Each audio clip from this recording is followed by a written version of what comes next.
Gold को मैं हमेशा गद्दा कहता हूं। आपने मेरे बहुत सारे पॉडकास्ट्स में सुना होगा, हर जगह सुना होगा कि गोल्ड आपको जरूर खरीदते रहना चाहिए, कंटिन्यूअसली खरीदते रहना चाहिए। और मैंने उस पर एक डिटेल्ड वीडियो की थी कि गोल्ड खरीदने का सबसे अच्छा तरीका कौन सा, जिसमें आज की वीडियो पे मैं थोड़ी सी बात करूंगा। पर अगर डिटेल्ड वीडियो जाननी है तो आप जाके आई बटन पे चेक कर सकते हैं। मैंने वहां पे वो वीडियो लगा दी है, उस पर 3 लाख से ज्यादा व्यूज है। उस पर मैंने डिटेल्ड कंपेरिजन किया। पर आज की वीडियो का ऑब्जेक्टिव क्या है कि मैं आपको गोल्ड की हिस्ट्री बताना चाहता हूं कि गोल्ड ने जब जब खराब टाइम आया तो कैसा परफॉर्म किया है। सेकंड चीज, गोल्ड ने पिछले कुछ महीनों में और कुछ सालों में कैसा परफॉर्म किया है। Third, over longer horizon gold का परफॉर्मेंस क्या रहा है निफ्टी के अगेंस्ट और अदर एसेट क्लासेस के अगेंस्ट। फोर्थ, कौन से ऐसे सिनेरियोज हैं जब गोल्ड बहुत तेजी से भागता है और किस तरीके से गोल्ड रिएक्ट करता है, ताकि आपको भी गोल्ड का नेचर समझ आ जाए। और पांचवी और आखिरी चीज, कौन से वो दो ईटीएफ है जो आपको खरीदने चाहिए जिसका एक्सपेंस रेशियो सबसे कम है, जिसकी ट्रैकिंग एरर भी कम है, जिस वजह से आपको गोल्ड ईटीएफ का सबसे ज्यादा फायदा मिल सकता है। इसलिए वीडियो के एंड तक बने रहना, चैनल को सब्सक्राइब कर लेना और घंटी दबा देना। तो दोस्तों, वीडियो में आगे जाने से पहले एक मास्टर क्लास ले रहा हूं एमएफ की, जिसमें आप भी पार्टिसिपेट कर सकते हैं। कोई पैसा नहीं देना इसके लिए। एक अच्छी मास्टर क्लास करेंगे जिसमें एमएफ को डिकोड करेंगे, कोशिश करेंगे आपके सारे क्वेश्चंस को आंसर करने की। फॉर्म जो है वो डिस्क्रिप्शन बॉक्स में, उसको क्लिक कीजिए, पूरे फॉर्म को भरिए, मेरे पास डेटा आ जाएगा, हमारी टीम आप तक रीच आउट करेगी और आपको इस मास्टर क्लास में जरूर इन्वाइट करेगी। तो नमस्कार दोस्तों, मैं हूं संजय कथुरिया, सीएफए, आपका बिजनेस फाइनेंस और पैसिव इनकम कोच और फाउंडर प्रॉफिट्स फर्स्ट, लेके आया हूं एक अमेजिंग वीडियो गोल्ड के ऊपर, कंप्लीट डिटेल्ड केस स्टडी। और ये इंटरेस्ट मेरा इसलिए बना क्योंकि गोल्ड पिछले कुछ टाइम से बहुत तेजी से भाग रहा है। अगर आप इस साल का गोल्ड का रिटर्न देखेंगे तो हिल जाएंगे। तो आइए अब आप स्क्रीन पे चलते हैं और दिखाता हूं मैं आपको कि किस तरीके से गोल्ड ने परफॉर्म किया है। ये इंटरनेशनल गोल्ड और यूएस डॉलर का रेट चल रहा है। अगर आप ये देखें, ये 1 जनवरी 2025 से लेके अभी तक, यानी कि आज हम रिकॉर्ड कर रहे हैं 12 अप्रैल को, तो गोल्ड 23% बढ़ चुका है 3.5 महीने के अंदर। जी हाँ, 23% गोल्ड में राइज आ चुका है 3.5 महीने के अंदर। पिछले साल के गोल्ड के रिटर्न्स देखें तो वो 27.24% थे। उसके पहले अगर हम देखें तो करीबन 13.14% थे। और उसके पिछले 2 साल में वो नेगेटिव रहा है, पर बहुत ज्यादा नेगेटिव नहीं रहा है। ये साल थे 21 और 22। अगर आप 2001 और 21 और 22 को देखें तो उस टाइम पे जो स्टॉक मार्केट्स थी उसने बहुत अच्छा परफॉर्म किया था, और इसलिए गोल्ड थोड़ा हल्का रह गया। अगर आप 2020 देखें, जब स्टॉक मार्केट्स बहुत तेजी से गिरी थी, तो उस एक साल में गोल्ड 24.55% राइज किया था। 2019 में भी गोल्ड ने करीबन 19% का रिटर्न दिया। तो अगर मैं ये पूरा होराइजन देखूं गोल्ड का, 2017-18 में भी अगर इस पॉइंट से मैं गोल्ड को देखूं 2016 से, तो आप देखेंगे कि गोल्ड ने करीबन करीबन आज तक पिछले साढ़े सवा 8 सालों में 8 ईयर्स 3 मंथ्स में करीबन 200% का रिटर्न दिया है। 200% मतलब यानी गोल्ड तीन गुना बढ़ चुका है, 3 गुना हो चुका है। अगर गोल्ड उस टाइम अभी 90,000 का है तो उस टाइम शायद 30,000 के आसपास का था। तो ये गोल्ड में प्राइस में इंक्रीज आया है। और अगर अभी मैं देखता हूं तो मैं तो शॉक्ड हो गया हूं कि 3.25 महीने के अंदर ही 23.33% गोल्ड ऊपर जा चुका है। तो क्या हुआ है गोल्ड के साथ, वो जानना बहुत जरूरी है। अब गोल्ड को समझने के लिए हमको कंट्रीज का भी गोल्ड बिहेवियर समझना पड़ेगा। आप स्क्रीन पे देख सकते हैं कि 2010 से लेकर 2023 तक गवर्नमेंट ने, यानी कि सेंट्रल बैंक्स ने कितना गोल्ड परचेज किया। और उसमें आप देखेंगे यूएसए सबसे आगे रहा है, Germany second, third Italy, France, और इसमें आप चाइना और इंडिया का भी नाम देखेंगे। इंडिया का नाम थोड़ा पीछे है, पर फिर भी टॉप 10 में आ रहा है जो बाइंग कर रहे हैं। अगर आप 2019 से देखें तो 5 कंट्रीज जो हैं जिससे सबसे ज्यादा गोल्ड परचेज किया, उसमें इंडिया भी एक है। सबसे पहला चाइना है। अगर चाइना का आप देखें तो चाइना ने करीबन 411 टन जो है गोल्ड परचेज किया है 2019 से लेकर अभी तक। टर्की ने 338 टन किया है, पोलैंड ने 269 और इंडिया ने 248, और उसके बाद रशिया ने 228। यानी कि इंडिया का जो सेंट्रल बैंक है वो भी फटाफट गोल्ड खरीद रहा है। और क्योंकि वो 2019 से गोल्ड खरीद रहा है, और मैंने अभी आपको बताया था 2019 से लेकर 2025 तक जो है गोल्ड का रेट काफी बढ़ चुका है, करीबन ऑलमोस्ट 2.5 से 3 गुना हो चुका है। तो इंडिया में भी जो गोल्ड आया है उसकी भी वैल्यू बढ़ी है, क्योंकि इंडिया ने बहुत खतरनाक तरीके से गोल्ड खरीदा है। अब आप देखिए कि जनरली जो है गोल्ड का यूजेज क्या होता है वो आपको यहां दिख सकता है। ये जो ब्लू वाला साइड है वो ज्वेलरी है, बीच वाला जो है वो टेक्नोलॉजी के लिए है, ये ऑरेंज वाला जो है वो इन्वेस्टमेंट के लिए, और जो ऊपर ब्राउन है वो सेंट्रल बैंक है। आप देखेंगे 2010 में सबसे ज्यादा ये ज्वेलरी के लिए यूज होता था और सेंट्रल बैंक्स बहुत कम गोल्ड परचेज करते थे। पर धीरे धीरे आप देखेंगे कि सेंट्रल बैंक्स ने गोल्ड परचेज बढ़ा दिया है। और जो हमने अभी चार्ट में भी देखा कि 2019 से लेकर 2024 तक बहुत तेजी से गोल्ड का परचेज हुआ है गवर्नमेंट्स के द्वारा। तो ये जनरली यूज रहा है। और अगर आप देखेंगे इसमें सबसे ज्यादा यूज या तो गवर्नमेंट का परचेज है या ज्वेलरी है। इन्वेस्टमेंट भी उतना ज्यादा नहीं है। सिर्फ 2020 में जब लोगों को बहुत डर लग गया था, तो उस टाइम पे आप देखेंगे कि लोगों ने गोल्ड जम के खरीदा था इन्वेस्टमेंट के लिए। उसके बाद जो खरीदा गया है वो जनरली खरीदा गया है या तो ऑर्नामेंटल यूज के लिए या फिर सरकारों के द्वारा। तो अगर सरकारों के द्वारा भी खरीदा गया तो हम इन्वेस्ट मान सकते हैं या प्रोटेक्शन मान सकते हैं। इस पॉइंट की चर्चा मैं आगे करने वाला हूं। अगर आप देखें कि इंडिया ने भी पुश किया है गोल्ड के लिए, और इंडिया ने क्या पुश किया है कि उन्होंने कस्टम ड्यूटी कट कर दी है। जो कस्टम ड्यूटी पहले 15% तक जा चुकी थी, आप देखिए 2021 में 2% थी, फिर उसको 15% तक ले गए और अब वो 6% रह गई है। तो यानी कि इंडियन गवर्नमेंट ने भी पुश किया है कि जो भी इंपोर्ट होता है उसमें जो कस्टम लगती है वो काफी कम कर दी है, और इसलिए पिछले साल कुछ गोल्ड के प्राइसेस में ऊपर नीचे हुआ भी था। अगर आप ज्वेलरी कंजम्पशन के एंगल से देखें, यानी कि जो गोल्ड में हम ऑर्नामेंट्स पहनते हैं, चेन, रिंग्स, ये सब पहनते हैं, उसमें जो है वो इंडिया और चाइना नंबर 1 और नंबर 2 है। तो यानी कि यहाँ पे सबसे ज्यादा कंजम्पशन होती है ज्वेलरी के एंगल से। अगर आप 2022 में देखें तो 601 टन, और 2023 में देखें तो 562 टन जो है वो गोल्ड का कंजम्पशन हुआ है ज्वेलरी के पर्पस के लिए। वीडियो पसंद आ रही है तो लाइक जरूर दबा देना। बहुत मेहनत लगती है इस तरह के रिसर्च करके आप तक चीजें लेके आने में, क्योंकि आपको मैं बताना चाहता हूं गोल्ड कितना इंपॉर्टेंट है आपकी लाइफ में। आगे चलते हैं। देखिए, कोई भी चीज का प्राइस राइज कब होता है? जब उसकी डिमांड राइज होती है। ठीक है, तो डिमांड ड्राइवर्स क्या है गोल्ड के? इकोनॉमिक एक्सपेंशन है।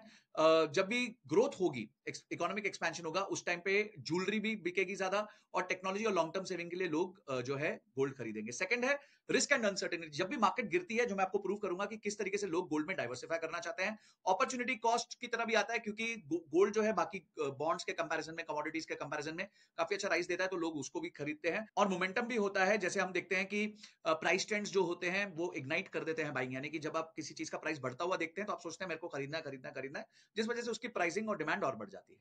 तो स्ट्रेटेजिक और टैक्टिकल में इसको डिवाइड किया गया है डिमांड ड्राइवर्स को। अच्छा, आप देखेंगे कि जब भी इक्विटी मार्केट्स नीचे जाती है, जनरली गोल्ड ऊपर जाता है, पर इस बार थोड़ा गोल्ड ऊपर गया है और जाता ही जा रहा है।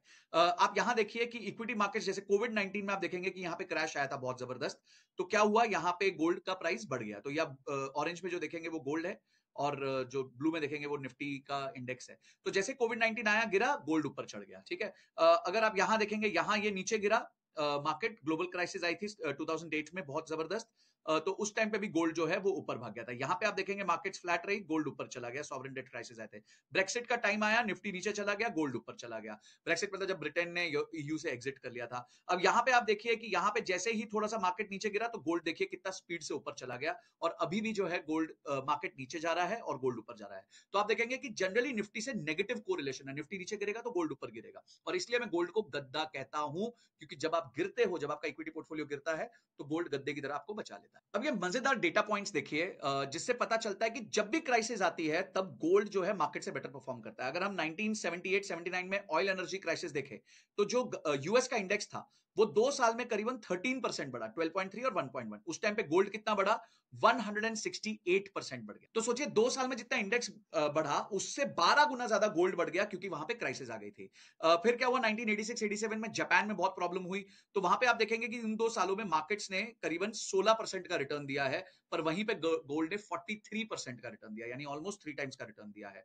फिर 1993 में ब्लैक वेडनेसडे आया, जब स्टर्लिंग क्राइसिस आ गई थी। इसके बारे में बहुत बात की गई है। अगर आप इस पर डिटेल का स्टडी चाहते हैं तो आप ब्लैक वेडनेसडे लिख दीजिए, मैं उस पर बनाऊंगा। 7% एसएनपी भागा था, और उस टाइम पे गोल्ड जो है 17% भागा था, यानी 2 गुना से ज्यादा भागा था। फिर डॉट कॉम बबल, कौन भूल सकता है? डॉट कॉम बबल के बारे में मैंने अभी बहुत बड़ी केस स्टडी बनाई है, जिसमें मैंने सारे क्रैशेस को कंपाइल किया है। अगर आप एक्साइटेड हो उसको देखने के लिए तो नीचे क्रैशेस लिख दो, मैं समझ जाऊंगा आपको वो वीडियो आप वेट कर रहे हैं, बहुत जल्द आपके लिए लेके आऊंगा। डॉट कॉम बबल के टाइम 2 साल में जो यूएस इंडेक्स है वो करीबन 40% नीचे गिर गया था, पर वही 2 साल में गोल्ड जो है वो 25% ऊपर चढ़ गया था। फिर जब ग्लोबल फाइनेंशियल क्राइसिस आई 3 साल 2006, 7, 8 में, उस टाइम पे जब आप देखेंगे तो एसएनपी इंडेक्स ऑलमोस्ट तीनों साल मिला के 10-12% नीचे था, पर अगर गोल्ड आप 3 साल का मिला ले तो वो करीबन 60% ऊपर था। जब जब आएगा क्राइसिस, बना लो गोल्ड के बाइंग का प्रोसेस, यानी कि बहुत सिंपल रखना है, क्राइसिस आया गोल्ड को बाय करना है। ठीक है, तो जब जब आएगा क्राइसिस, बना लो गोल्ड को बाय करने का प्रोसेस। और 2006, 7, 8 में आप देखेंगे कि यहां पे खतरनाक तरीके से गोल्ड जो है इंक्रीज हुआ है। उसके बाद आप देखेंगे कोविड-19 का तो सबको पता ही है कि उस टाइम पे एसएनपी इंडेक्स पूरे साल में आगे भाग गया था, पर एक बार बहुत शार्पली गिरा था, और उस टाइम पे गोल्ड 24% जो है आगे गिर गया था। 2022 में इन्फ्लेशन हुई, फेड टाइटनिंग हुई, थोड़ा सा रशिया यूक्रेन वॉर भी हुई, तो इंडेक्स जो है एसएनपी इंडेक्स, यूएस का इंडेक्स 20% नीचे गिरा था, पर गोल्ड सिर्फ 0.4% नीचे गिरा था। तो गोल्ड क्या है, नीचे लिख दीजिए कमेंट सेक्शन में भर भर के, गद्दा। यानी कि जब भी मार्केट्स गिरेंगे, जब भी आपका इक्विटी पोर्टफोलियो गिरेगा, वो धड़ाम करके गोल्ड पे आएगा। मैंने खुद भी बहुत गोल्ड में इन्वेस्ट किया हुआ है, मैं ईटीएफ्स खरीदता रहता हूं, खरीदता रहता हूं, खरीदता रहता हूं, और मेरे जो ईटीएफ्स हैं, मैं जो एसएप ऑन डिप करता हूं, उसमें आज मेरा ईटीएफ का पोर्टफोलियो जो है सिर्फ गोल्ड में वो करीबन 23-24% ऊपर है। तो यानी कि मैंने बहुत जबरदस्त तरीके से उसका फायदा उठाया है, क्योंकि गोल्ड मेरा गद्दा बना हुआ है। अब आप बहुत मोड्स में खरीद सकते हैं, मैंने बताया था, मैं जिस पे डिटेल्ड वीडियो बना चुका हूं, पर आज जो मैं बात करने वाला हूं वो ईटीएफ की बात करने वाला हूं, क्योंकि सॉवरेन गोल्ड बॉन्ड्स बंद हो चुके हैं, और बैंक्स और ज्वेलर जो है वो बहुत अच्छा तरीका नहीं है गोल्ड में इन्वेस्ट करने का। तो या तो हम ईटीएफ्स में करते हैं या फंड ऑफ फंड में, बट मैं ईटीएफ्स में फोकस करता हूं। इसमें हमारे को बहुत बड़े बड़े फायदे मिलते हैं, जिसके ऊपर मैं पूरी वीडियो बना चुका हूं। बार बार कह रहा हूं, उसको जाके देखना, मिस मत करना। 3 लाख से ज्यादा व्यूज है उस पर, लोगों ने बहुत इंजॉय किया उस वीडियो को, बहुत कुछ सीखा है। अगर आप इंडियन मार्केट के कॉन्टेक्स्ट में देखें तो पिछले 15 साल में गोल्ड ने 11% का सीएजीआर दिया है और निफ्टी 50 ने 13% का सीएजीआर दिया, यानी 2% का फर्क है। 10 ईयर्स के होराइजन पे देखें तो गोल्ड ने 11% के आसपास का फिर से सीएजीआर दिया है और निफ्टी 50 ने 13.8% का दिया है। 7 ईयर्स में देखें तो गोल्ड ने 14% दिया है और निफ्टी 50 ने 16.2% दिया है। तो अगर आप लॉन्गर होराइजन में भी देखें तो गोल्ड एक अच्छा रिटर्न आपको देता है। एटलीस्ट एफडी को बीट कर रहा है कंटिन्यूअसली और कंपाउंडिंग का भी बेनिफिट आपको दिया जा रहा है। देखिए एफडी में आपको कंपाउंडिंग का बेनिफिट नहीं मिलता, क्योंकि एफडी में आपको हर साल टैक्स देना पड़ता है। तो एफडी जो है वो इमरजेंसी फंड के लिए ठीक है, निवेश के लिए ठीक नहीं है। निवेश के लिए अगर आप लॉन्ग टर्म सोच रहे हैं, लंबे समय की आपकी अवधि है, तो आपको डेफिनेटली गोल्ड को एक एसेट क्लास बनाना चाहिए, क्योंकि गोल्ड क्या है, कमेंट सेक्शन में लिख दो, गद्दा। अगर आप पिछले कुछ सालों को देखें तो बहुत साल ऐसे हैं जहां पे गोल्ड ने निफ्टी 50 से ज्यादा अच्छा परफॉर्मेंस दिया है। जैसे 2022 में निफ्टी 50 ने 5.7% का रेस दिया था, वेरस गोल्ड ने 13.9 का दिया था। 2020 में निफ्टी 50 ने 16% दिया था, जबकि गोल्ड ने 28% दिया था। 2019 में भी निफ्टी 50 ने 13.5% दिया था, गोल्ड ने 23% दिया था। 2018 में भी ज्यादा दिया था, 2016। बहुत ऐसे साल दिखेंगे आपको जहां पे गोल्ड ने निफ्टी 50 से बेटर परफॉर्म किया हुआ है। दोस्तों वीडियो छोड़ के नहीं जाना, क्योंकि लास्ट में वो 2 मैजिक ईटीएफ बताऊंगा जिसमें सबसे कम ट्रैकिंग एरर और एक्सपेंस रेशियो है। अब आप देखिए, सिर्फ रिटर्न्स नहीं देखना होता, रिस्क भी देखना होता है, और रिस्क होती है वॉलेटिलिटी। वॉलेटिलिटी मतलब कितना ऊपर कितना नीचे जा सकता है। तो अगर आप देखें तो गोल्ड जो है वो हमेशा कम वॉलेटाइल रहता है। 2008 में गोल्ड कितना वॉलेटाइल रहा है, 28.9%, जबकि स्टॉक मार्केट कितनी थी, 44%। 2010 में गोल्ड 13.4% और स्टॉक मार्केट 16.3%। इस तरीके से 2020 में 19.9%, 31.1%। मतलब ओवर ईयर्स अगर आप देखेंगे तो जो गोल्ड है वो हमेशा कम वॉलेटाइल रहा है, यानी कि गिरने की संभावना कम, चढ़ने की संभावना ठीक। तो एसेट क्लास में डाइवर्सिफिकेशन में गोल्ड बनना चाहिए, क्योंकि गोल्ड क्या होता है, कमेंट सेक्शन में लिखना है गद्दा। तो दोस्तों ये हमने समझ लिया गोल्ड के रीजंस, गोल्ड खरीदने के रीजंस, गोल्ड की पूरी डिटेल्ड एनालिसिस सीख ली हमने। देख लिया गोल्ड हमारा गद्दा बन सकता है, हर चीज हर सिनेरियो को समझ लिया है, क्यों गोल्ड बढ़ रहा है, क्यों गवर्नमेंट भी गोल्ड को स्टैक कर रही है, जमा कर रही है, और गोल्ड का प्राइस बढ़ते जा रहा है। इस साल में पहले 3 महीने के अंदर अंदर ही गोल्ड 23-24% ऊपर जा चुका है। बाप रे, इतने अच्छे रिटर्न्स उसने दे दिए हैं। मैंने भी उसका फायदा उठाया, तो आप भी उसका फायदा उठा सकते हैं। 2 मैजिक ईटीएफ बताऊंगा। सबसे पहला है मिराय एसेट गोल्ड ईटीएफ। अगर आप ये देखें तो ये इसका प्राइस इस टाइम चल रहा है 91 रुपीज 14 पैसा। देखिए ईटीएफ जो होता है ना, वो यूनिट के हिसाब से होता है। अगर आप 1 ग्राम सोना देखेंगे तो वो होता है 9,000 रुपए के आसपास का, और यहां पे 91 है, तो यानी ये 0.01 ग्राम सोना का एक यूनिट बनता है आपका। तो 91 रुपीज का ये एक सोने का आपका यूनिट बन रहा है 0.01 ग्राम्स का। अगर आप रिटर्न्स के एंगल से देखें तो इसमें 28.9% का रिटर्न मिला है पिछले 1 साल में, क्योंकि ये गोल्ड को मिमिक कर रहा है, तो गोल्ड के रिटर्न्स इसको भी मिले हैं। इसका जो एयूएम है वो 734 करोड़ का है और इसका एक्सपेंस रेशियो मात्र 0.34% का है। अगली चीज अगर आप यहां देखें तो इसका कैटेगरी एवरेज, यानी कि इसकी कैटेगरी में गोल्ड ईटीएफ की कैटेगरी 23% राइज की है, जबकि ये ज्यादा राइज किया। क्यों राइज किया, उसका रीजन है क्योंकि इसका जो एक्सपेंस रेशियो है वो बहुत कम है और इसका एयूएम अच्छे खासे साइज का है, 734 करोड़ का है। आप समझिए जितना कम एक्सपेंस रेशियो होगा उतना ही ये गोल्ड के प्राइस के आसपास होगा। इसको मैं आपको प्रूव करके बताता हूं। ठीक है, तो आपने देख लिया ये मिराय एसेट का गोल्ड ईटीएफ है जो आपके बहुत काम आ सकता है। एक यूनिट आपका 91 रुपीज का है और एक यूनिट 0.01 ग्राम्स है। इसके आगे अगर चलते हैं तो दूसरा मैं आपको बताना चाहूंगा मैजिक ईटीएफ। अगर आपको पसंद आ रहा है तो नीचे मैजिक लिख दीजिए। अगला जो है वो मात्र 10 रुपए से नीचे आपको मिल रहा है। तो पहला जो था मिराय एसेट वो 100 रुपए का था, पर अगर आपको लगता है जी 100 रुपए ज्यादा अभी डाल नहीं सकते, कुछ कुछ अभी सिचुएशन में नहीं है कि हम 100 रुपए डालना चाहते हैं, हम 10 रुपए में करना चाहते हैं, 10 रुपए में गोल्ड में निवेश करना चाहते हैं, तो ये 0.001 ग्राम गोल्ड है जो 9 रुपीज 11 पैसा का है। और अगर आप इसका रिटर्न्स देखेंगे तो इसका भी रिटर्न्स 29.6% का आ रहा है। इसका एयूएम 514 करोड़ है और इसका भी एक्सपेंस रेशियो 0.36 है। तो ये दो मैजिक ईटीएफ्स हैं जो बहुत कम एक्सपेंस रेशियो है, एक मिराय एसेट का है और एक टाटा गोल्ड का है। जो बाकी ईटीएफ्स हैं उसमें क्या है, आप देखिए ये निप्पॉन इंडिया का गोल्ड बीज है जिसका एक्सपेंस रेशियो 0.82% है, यानी कि बहुत ज्यादा है। HDFC gold exchange traded fund का देखें तो वो 0.59% है। एसबीआई गोल्ड का देखें तो 0.73% है, यानी कि सारे जितने भी ये ईटीएफ्स हैं वो 0.5, 0.6, 0.7, 0.8% के जो है एक्सपेंस रेशियोज हैं, जबकि ये जो है टाटा गोल्ड और मिराय वो सबसे कम 0.36% के आसपास के हैं। और इसलिए आप यहाँ पे प्राइस में भी फर्क देख सकते हैं, क्योंकि यहाँ पे आपका निप्पॉन का एक्सपेंस रेशियो ज्यादा है तो उसके एक यूनिट का मार्केट प्राइस 78 रुपीज है, वेरा सेम चीज मिराय एसेट में 91 1 रुपीज के आसपास की है। सो ये जो 2 गोल्ड ईटीएफ्स हैं, ये आपके लिए सबसे अच्छे ईटीएफ्स हो सकते हैं। तो अगर आप भी ईटीएफ में इन्वेस्ट करना चाहते हैं तो इन दोनों फंड्स में पैसा डाल सकते हैं, पर पैसा डालने से पहले अपनी रिसर्च जरूर कर लेना।